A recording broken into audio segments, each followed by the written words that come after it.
আজ সকালে ঘুম থেকে উঠেই দেখলাম একটা দাদা গাছ গেটের সামনে কচু শাক গাছ নিয়ে বিক্রি করছে। একটা গাছ নিয়ে নিতে বললাম দাদাকে।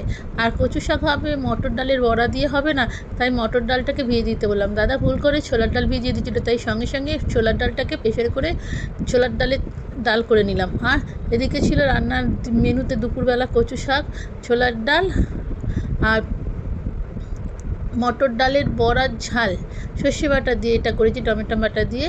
আর দাদার জন্য করেছি মটর ডালের বড়ারই জিরে আদা বাটা দিয়ে ঝোল, দারুণ খেতে হয়েছিল। আর বেশি আলু ফালু দিইনি, আর বড়াগুলো ঝোলে পড়ে বড় বড় হয়ে গিয়েছিলো, খুব সুন্দর। আর তার সঙ্গে আমের চাটনি ছিল।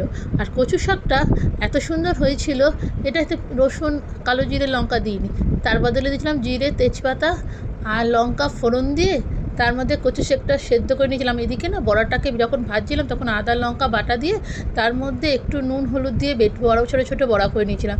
আর কচু শাকটার মধ্যে দিয়েছিলাম জিরে আদা বাটা, নুন হলুদ লঙ্কার গুঁড়ো, একটু চিনি, আর তার মধ্যে একটু নাড়াচাড়া করতে করতে নিয়ে এবার আমি তিল শুকনো খোলায় ভেজে বেটে রেখে দিয়েছিলাম শুকনো সেটা। আর কচু শাকটা যখন নাড়াতে তারপর দিয়ে ওর মধ্যে একটু তেঁতুল দিয়ে দিলাম যদি মুখ চুলকোয়, আর কটা বড়াই দিয়ে দিয়েছিলাম।